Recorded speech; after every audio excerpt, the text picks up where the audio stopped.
Russia is considering attacking civilian ships carrying grain from Ukraine in the Black Sea and then blaming Ukrainian troops, a senior White House official said.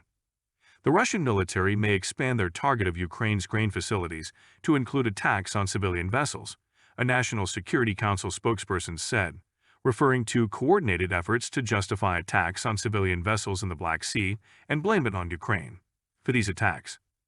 Russia earlier said cargo ships bound for Ukraine via the Black Sea could potentially be military targets, following its decision to withdraw from a landmark agreement that allowed grain exports from Ukraine.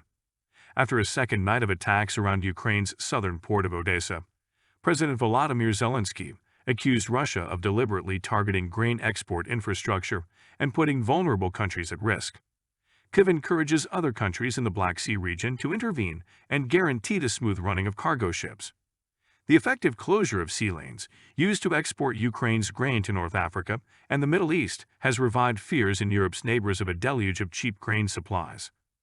Russia's defense ministry said all ships sailing to Ukrainian ports on the Black Sea would be considered potential military cargo carriers, and its flag state would be considered to be involved in the Ukrainian conflict on the part of the Kyiv regime. The Russian invasion of Ukraine began last year, and the Black Sea ports were blocked by warships until a deal was reached through mediation by the United Nations and Turkey. The Kremlin declared its exit from the deal after months of complaints that related deals allowing Russian exports of food and fertilizer were not being respected. Moscow also accused Ukraine of using the Black Sea grain corridor for combat purposes. Russian forces in a statement said they had struck military-industrial facilities, fuel infrastructure and ammunition depots of the Ukrainian armed forces near the city of Odessa in an overnight raid. However, Kyiv said the strike destroyed 60,000 tons of grain that was waiting to be exported to China. Everyone is affected by Russian terrorism, Zelensky said in his daily address to the nation.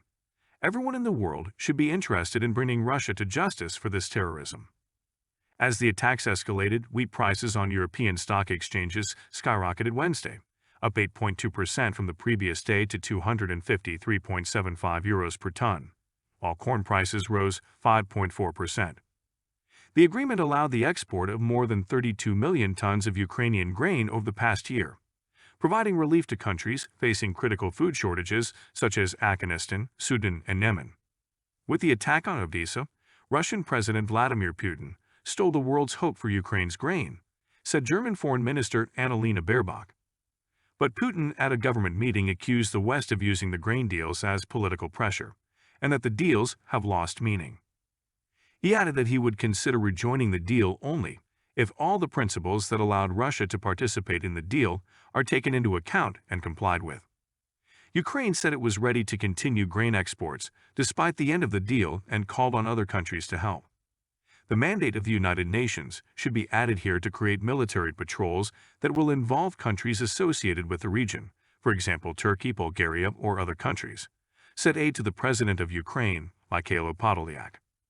Meanwhile, Ukraine's European neighbors are pressing the EU to extend the grain import ban until the end of the year, fearing that local farmers' crops will compete with Ukraine's grain supply.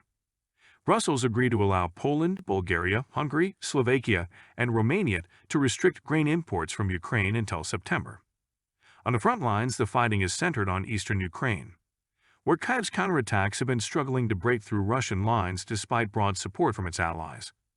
Russian troops said they had advanced a kilometer, less than a mile, along the front line in Ukraine's northeastern region of Kharkiv.